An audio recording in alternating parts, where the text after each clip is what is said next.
Assalamualaikum warahmatullahi wabarakatuh. Baiklah, kami dari kelompok 7 akan menjelaskan materi mengenai penghindaran pajak internasional dan ketentuan penangkal penghindaran pajak. Di mana kelompok 7 beranggotakan saya sendiri Suci Wahyuni, Anissa Madani, Wery Harvendi, dan Rabila Widiansari. Baiklah, di sini kami menjelaskan yang pertama tentang transfer pricing, yang kedua tax haven countries financial center, yang ketiga harmful tax competition, yang keempat ketentuan dan tindakan penangkal penghindaran pajak. Baiklah, saya Suci Wahyuni akan menjelaskan materi mengenai transfer pricing.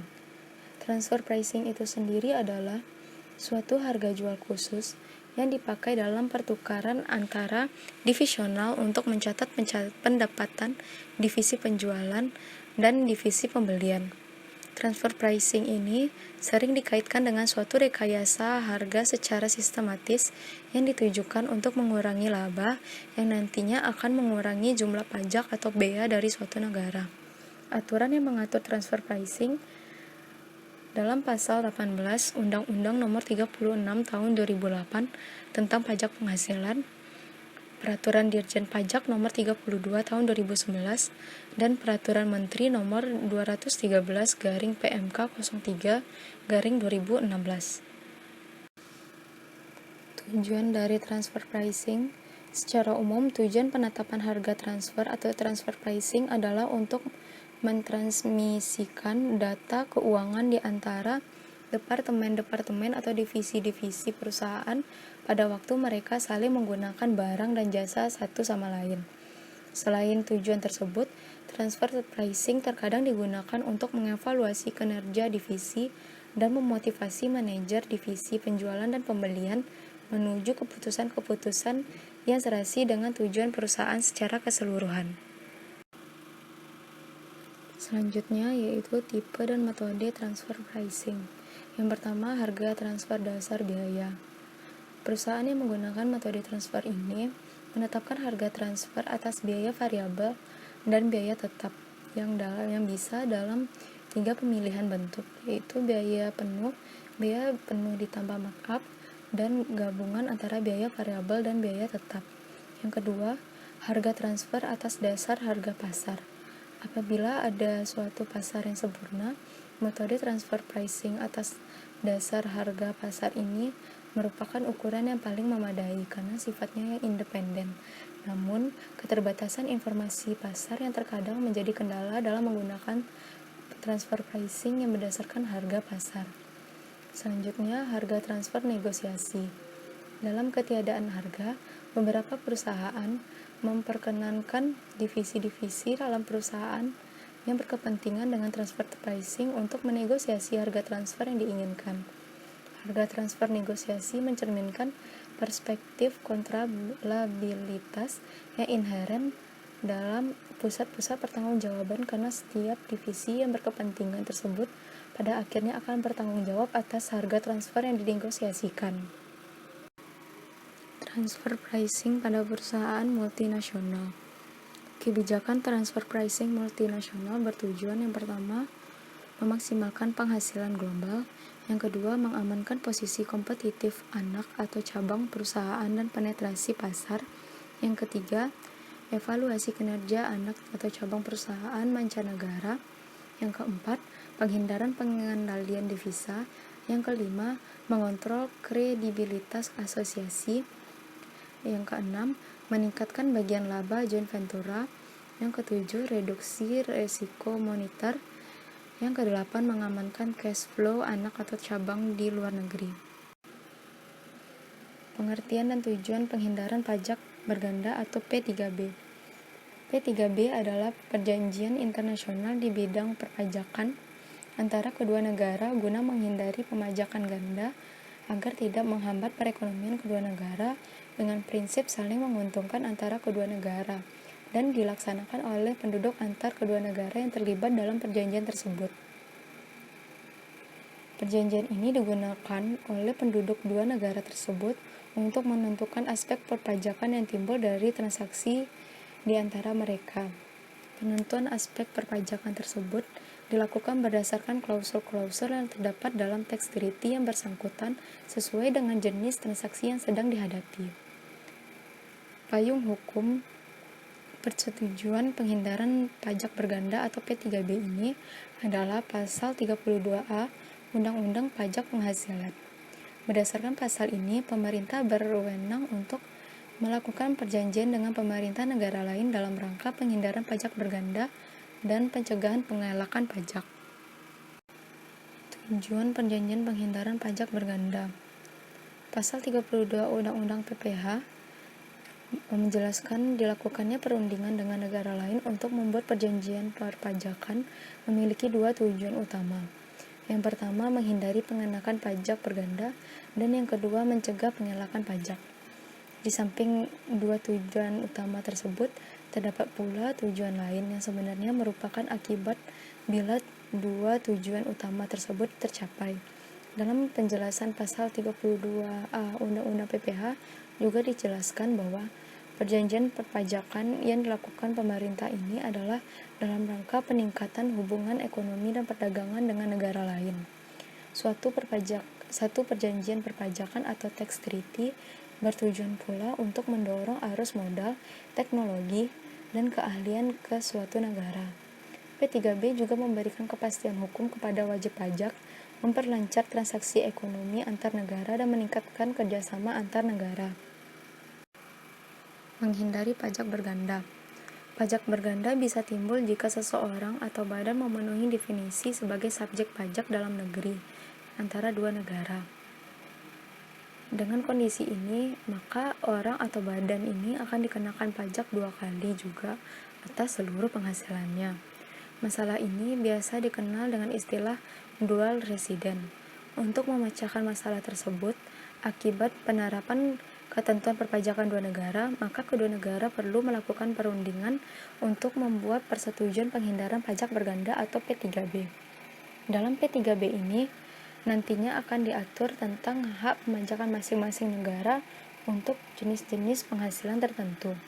Dalam kasus dual resident, suatu P3B akan membuat ketentuan sedemikian sehingga seseorang atau badan hanya akan menjadi residen atau subjek pajak dalam negeri dari satu negara saja. Ketentuan ini biasanya disebut tie-breaker rule yang biasanya dimuat dalam pasal 2 P3B. Dalam P3B juga biasanya akan diatur mengenai corresponding adjustment dalam kasus transfer pricing serta memuat ketentuan tentang metode penghilangan pajak berganda.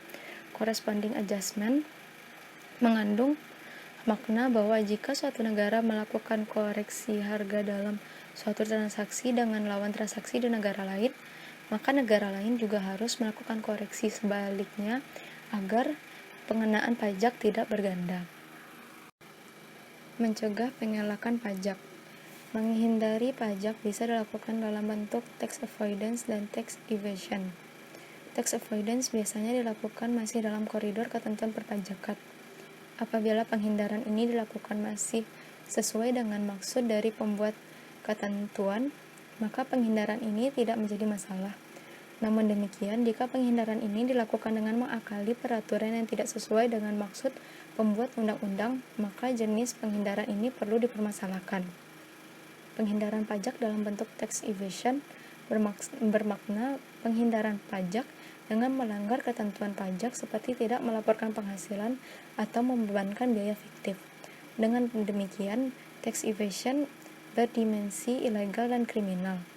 Untuk mencegah terjadinya penghindaran dan pengelakan pajak dalam suatu transaksi internasional, suatu perjanjian perpajakan biasanya memuat ketentuan tentang pertukaran informasi.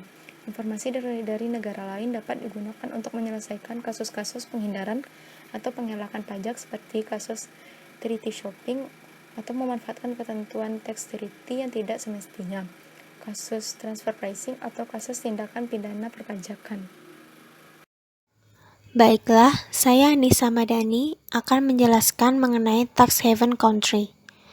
Tax haven adalah istilah yang menggambarkan suatu negara yang menjadi tempat berlindung bagi para wajib pajak, sehingga Para wajib pajak ini dapat mengurangi bahkan menghindari kewajiban membayar pajaknya atau biasa disebut sebagai surga bagi para pengembang pajak.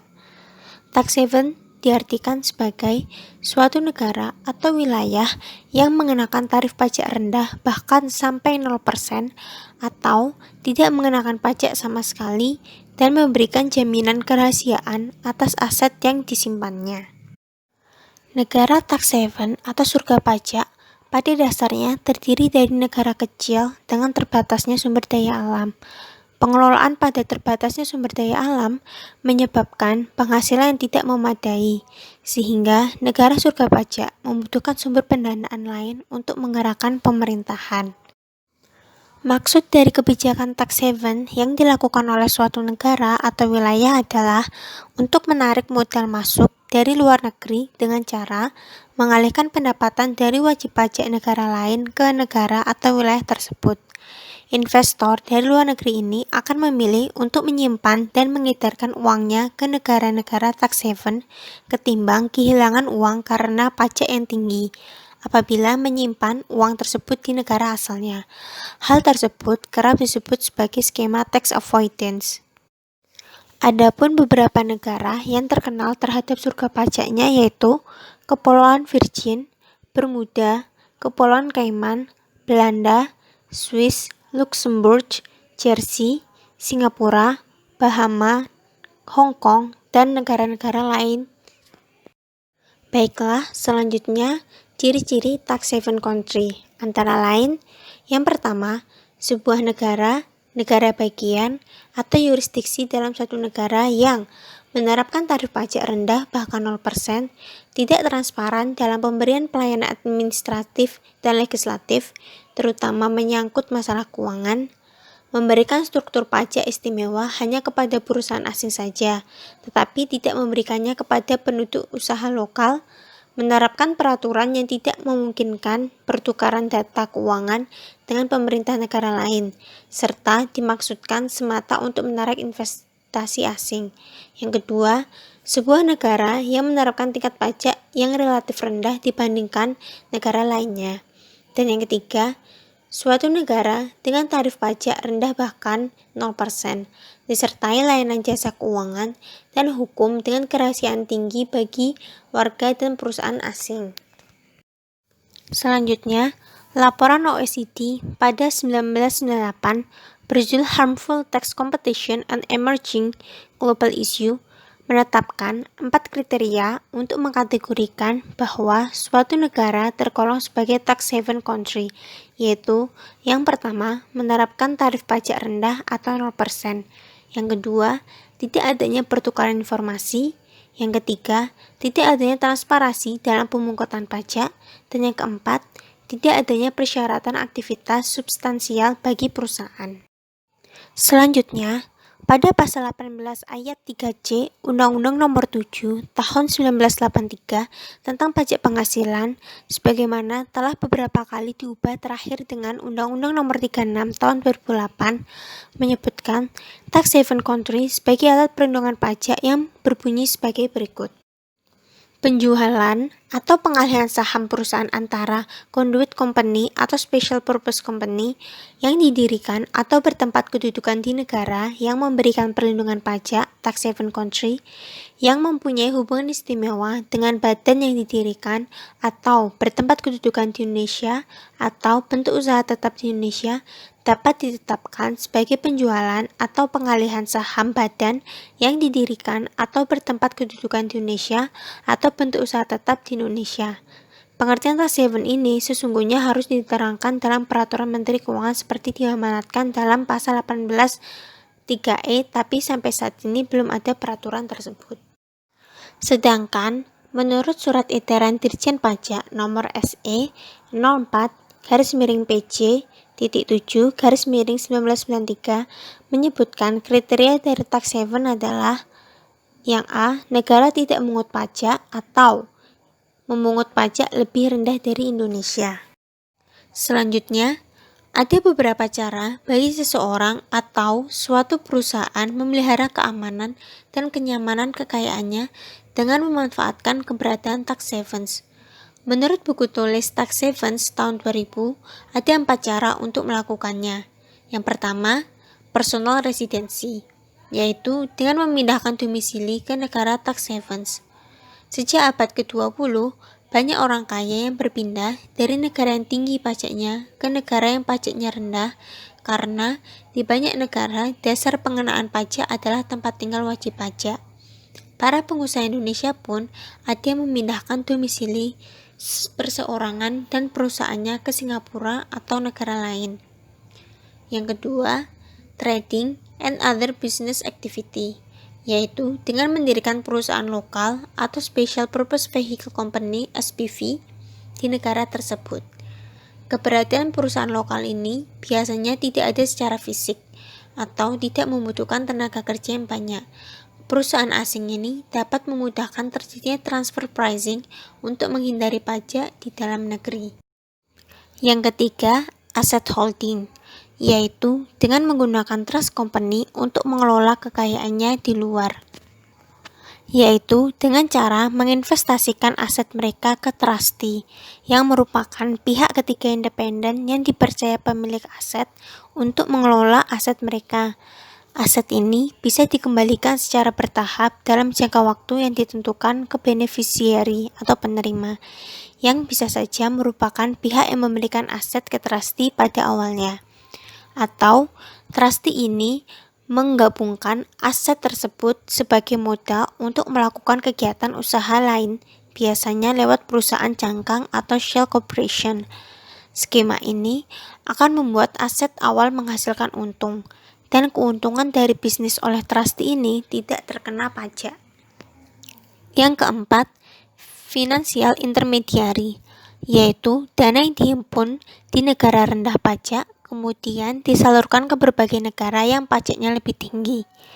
Hal ini berhasil dilakukan oleh Cayman Island, wilayah kecil dengan penduduk tidak lebih dari 60.000 orang, tetapi memiliki sekitar 350 offshore bank. Baik, selanjutnya itu harmful tax competition. Harmful tax competition memiliki hubungan dengan negara-negara tujuan investasi dan juga tax event serta OECD.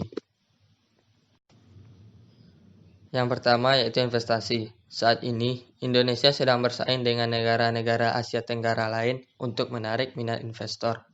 Terdapat perang tarif antar negara sehingga cenderung mengakibatkan adanya harmful tax competition. Masuknya investor ke suatu negara akan mengakibatkan yang pertama, mengurangi angka pengangguran. Maksudnya investor yang masuk dengan cara membuka pabrik atau perusahaan baru di negara tujuan ataupun dengan mengakuisisi perusahaan yang sudah ada di negara tersebut akan berdampak pada kebutuhan jumlah tenaga kerja sehingga angka pengangguran akan berkurang. Contohnya perusahaan Philip Morris yang mengakuisisi perusahaan Sampurna. Yang kedua, menambah penerimaan negara melalui pajak. Dengan adanya investor asing yang masuk ke Indonesia, maka penerimaan pajak akan bertambah karena banyak pengangguran yang beralih menjadi pekerja baru, serta adanya laba kena pajak dari perusahaan-perusahaan tersebut. Selain itu, terdapat kemungkinan penyerapan PPN atau bahkan PPNBM atas penyerahan barang kena pajak atau jasa kena pajak dari perusahaan-perusahaan tersebut. Yang kedua, OECD. OECD dibentuk pada tanggal 14 Desember 1960 dan terdiri dari 10 negara. Tujuan OECD didirikan adalah sebagai upaya melakukan atau melaksanakan koordinasi terhadap pelaksanaan Marshall Plan. Pada awalnya, OECD dikenal sebagai Organisasi for European Economic Cooperation dan pada tanggal 20 September 1961, organisasi ini berubah nama menjadi Organization for Economic and Development. Menindaklanjuti penandatanganan pasal 1 dari hasil konvensi di Paris pada tanggal 14 Desember 1960, organisasi OECD telah membuat kebijakan yang bertujuan. Yang pertama, untuk mencapai pertumbuhan ekonomi yang stabil, bertambahnya kesejahteraan para pekerja, dan meningkatkan standar hidup dari para pekerja negaranya menjadi anggota OECD. Selain itu, untuk menjaga kestabilan finansial dan berkontribusi kepada pertumbuhan perekonomian dunia. Yang kedua, untuk turut berkontribusi terhadap perluasan atau ekspansi secara ekonomi dari negara-negara anggota OECD maupun negara-negara bukan anggota OECD di dalam wacana menumbuh kembangkan perekonomian dunia. Yang ketiga, untuk turut berkontribusi terhadap perluasan atau ekspansi secara ekonomi di dalam perdagangan dunia yang bebas tanpa mengenal koridor batas antar negara. Pada bulan Mei 1996, OECD diberi penugasan untuk melakukan kajian yang akan dipakai untuk mengukur efek buruk harmful tax competition dari setiap keputusan untuk berinvestasi di sektor finansial dan konsekuensinya terhadap perpajakan. OECD diharuskan untuk membuat dan melaporkan hasilnya pada tahun 1998. Untuk merespon penugasan tersebut, Komite Perpajakan OECD membuat suatu proyek untuk mengkaji harmful tax competition. Laporan tersebut berisi harmful tax practice sebagai akibat dari adanya tax haven dan harmful preferential tax regimes di negara-negara yang menjadi anggota maupun non-anggota OECD dan keterkaitan di antara mereka. Laporan ini berfokus kepada aktivitas keseharian mereka seperti di bidang finansial dan aktivitas jasa lainnya. Yang ketiga, tax haven. Adanya harmful tax competition di negara-negara tersebut dapat memicu terjadinya tax haven. Dalam harmful tax competition and emerging global issue, OECD membagi menjadi dua jenis, yaitu tax haven dan harmful preferential tax. Adapun yang menjadi kriteria dari tax haven adalah sebagai berikut. Yang pertama, tidak mengungut pajak atau mengungut pajak dalam nominal tertentu tanpa berdasarkan presentase. Yang kedua, tidak ada atau kurang efektifnya mekanisme pertukaran informasi. Yang ketiga, tidak adanya transparansi dalam administrasi perpajakan. Yang keempat, tidak adanya aktivitas substansial. Kemudahan-kemudahan yang didapatkan investor apabila berinvestasi di negara tax haven adalah yang pertama, kemudahan di bidang perpajakan. Yang kedua, rahasia perbankan yang ketat. Dan yang ketiga, kemudahan di bidang pendirian perusahaan. Melihat dari sisi kemudahan di bidang perpajakan, negara-negara tax haven dapat menjadi 5 kategori berikut. Yang pertama, negara dengan sistem bebas pajak, yang kedua negara dengan sistem pajak teritorial, dan yang ketiga negara dengan sistem pajak rendah, yang keempat negara dengan sistem pembebanan kepada jenis pajak tertentu, serta yang kelima negara dengan sistem pembebanan pajak untuk perusahaan tertentu saja. Berikut adalah penjelasan dari 5 kategori negara tax haven. Yang pertama, negara dengan sistem bebas pajak. Negara yang menganut sistem ini tidak mengungut pajak sama sekali. Berbagai jenis seperti pajak atas penghasilan atau pajak atas bangunan pun tidak dipungut. Contoh negara tersebut, yang pertama negara Bahrain, negara Cayman Island, negara Bahama, dan negara Nauru, dan lain sebagainya. Yang kedua, negara dengan sistem pajak teritorial. Sistem pajak teritorial hanya mengenakan pajak bagi pendapatan yang bersumber dari dalam negeri. Apabila pendapatannya itu bersumber dari luar negeri, maka tidak akan dipungut. Contoh negaranya itu Venezuela, Hong Kong, Liberia, Panama, dan Filipina. Yang ketiga, negara dengan sistem pajak rendah. Negara-negara yang termasuk dalam kategori ini memberlakukan tarif pajak yang sangat rendah sekali. Contohnya saja, tarif untuk badan berkisar 0 sampai dengan 1%. Negara yang termasuk dalam sistem pajak rendah yang pertama negara Antilles Belanda dan negara Barbados. Yang keempat, negara dengan sistem pembebanan kepada jenis pajak tertentu. Sistem ini hanya membebankan pajak untuk beberapa jenis tertentu sehingga banyak aspek yang tidak dibebankan pajak. Contohnya yang terjadi di negara Irlandia, yang usaha manufaktur dan ekspor tidak dipungut pajak. Yang kelima, negara dengan sistem pembebanan pajak untuk perusahaan tertentu. Negara-negara yang termasuk dalam kategori ini membebaskan pajak atau memberikan insentif pajak hanya kepada perusahaan tertentu saja. Contohnya di negara Luxembourg dan Singapura memberikan insentif pajak kepada perusahaan offshore dan holding company tertentu yang memenuhi kualifikasi. Pada tahun 1998, OECD mempublikasikan Harmful Tax Competition yang berisi tentang kebijakan OECD terhadap tax haven. Hasil dari laporan ini bertujuan untuk memberikan pemahaman terhadap adanya tax haven dan harmful tax regimes. Laporan ini menyebutkan bahwa tax haven dan harmful tax regimes dapat menyebabkan pengaruh buruk terhadap kegiatan finansial, merugikan pendapatan negara lain melalui sektor pajak, dan mendistorsi pola perdagangan dan investasi yang bisa mengganggu sistem perpajakan secara umum.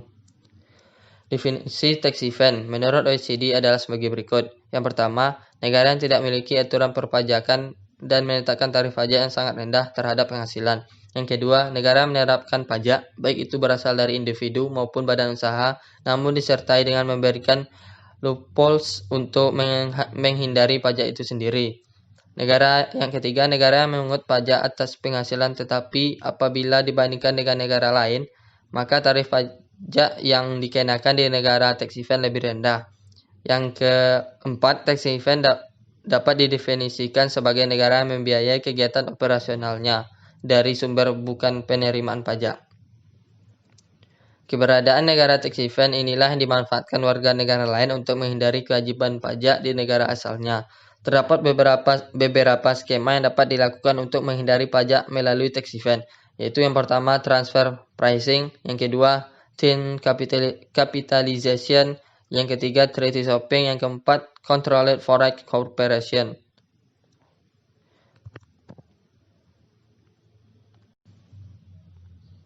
Kesimpulannya, dengan adanya tuntutan globalisasi, maka tidak ada lagi batas perdagangan antar negara.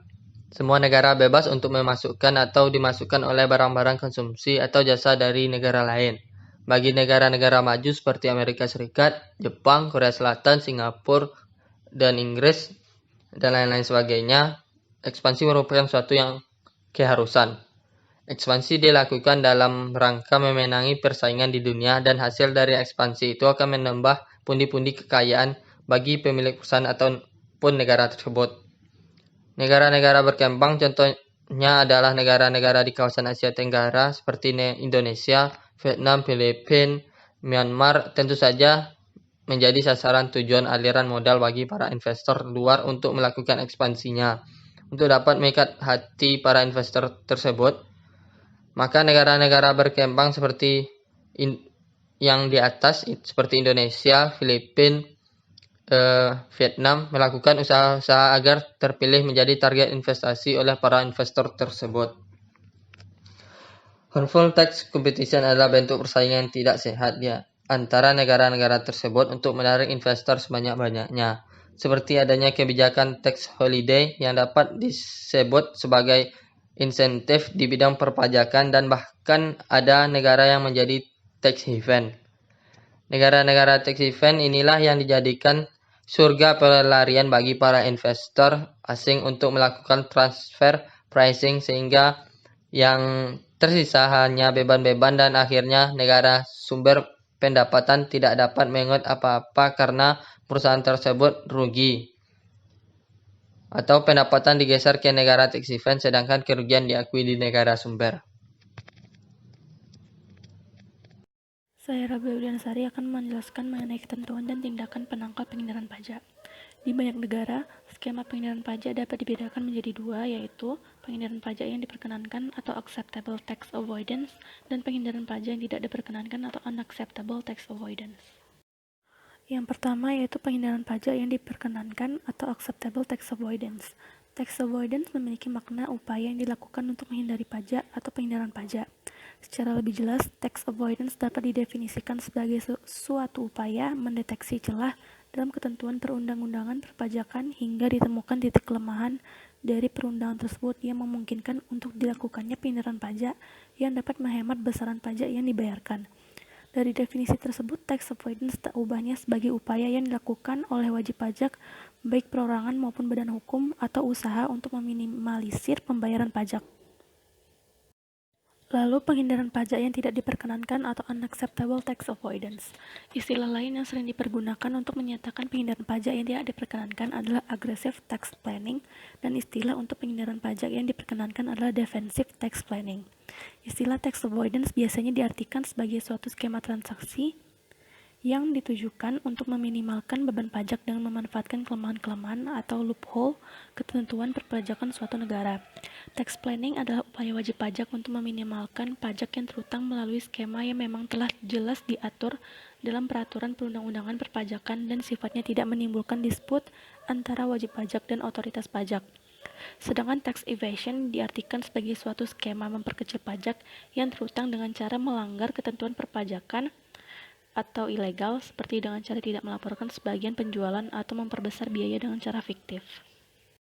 Dalam konteks perpajakan internasional, ada berbagai skema yang biasa dilakukan oleh PMA untuk melakukan penghematan pajak, yaitu dengan skema seperti yang pertama transfer pricing, yang kedua tin capitalization, yang ketiga treaty shopping, dan yang keempat control foreign corporation atau CFC.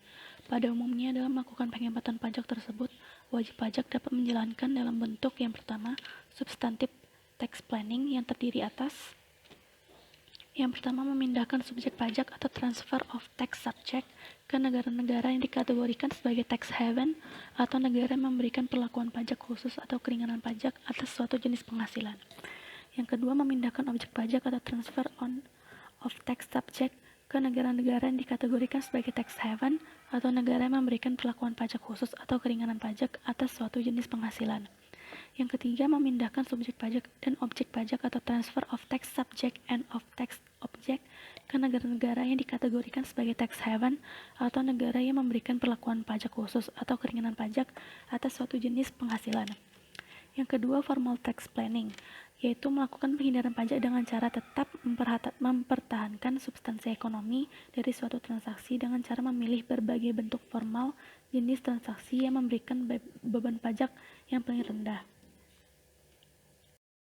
Dalam menghadapi skema-skema unacceptable tax avoidance atau aggressive tax planning seperti tersebut di atas, umumnya suatu negara menerbitkan ketentuan pencegahan penghindaran pajak yang diatur dalam peraturan perundang-undangan perpajakan sebagai berikut ini. Yang pertama, Specific Anti-Avoidance Rule atau SAR, yaitu ketentuan anti penghindaran pajak atas transaksi seperti yang pertama, transfer pricing, yang kedua, tin capitalization, yang ketiga, treaty shopping, dan yang keempat, control foreign corporation atau CFC.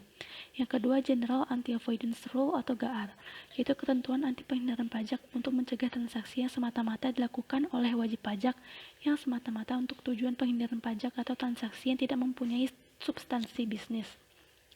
Secara definisi, SAR merupakan ketentuan anti penghindaran pajak yang bersifat khusus. Penggunaan SAR hanya efektif dalam mencegah skema penghindaran pajak tertentu saja. GAAR merupakan ketentuan anti penghindaran pajak yang bersifat umum yang tidak dibatasi kepada subjek atau objek tertentu. Penggunaan GAAR bertujuan untuk mengantisipasi praktik penghindaran pajak yang belum diatur dalam ketentuan yang bersifat khusus. GAAR dinilai sebagai senjata yang lebih efektif dalam menanggulangi penghindaran pajak jika dibandingkan dengan kebijakan lain seperti menurunkan tarif pajak untuk mengurangi insentif pengalihan laba atau meningkatkan sanksi dan denda. Namun, GAAR sering dikritik sebagai penyebab ketidakpastian karena adanya diskresi yang terlalu besar bagi otoritas pajak dalam menginterpretasikan motif bisnis. Sebaliknya, SAR relatif lebih kecil kemungkinannya dalam menimbulkan ketidakpastian pajak, mengingat ruang lingkup pemberlakuannya dibatasi. Namun, SAR dalam kondisi tertentu juga dapat menyebabkan perencanaan pajak yang lebih agresif, di mana wajib pajak membuat struktur tertentu agar dapat menghindari penerapan SAR tersebut.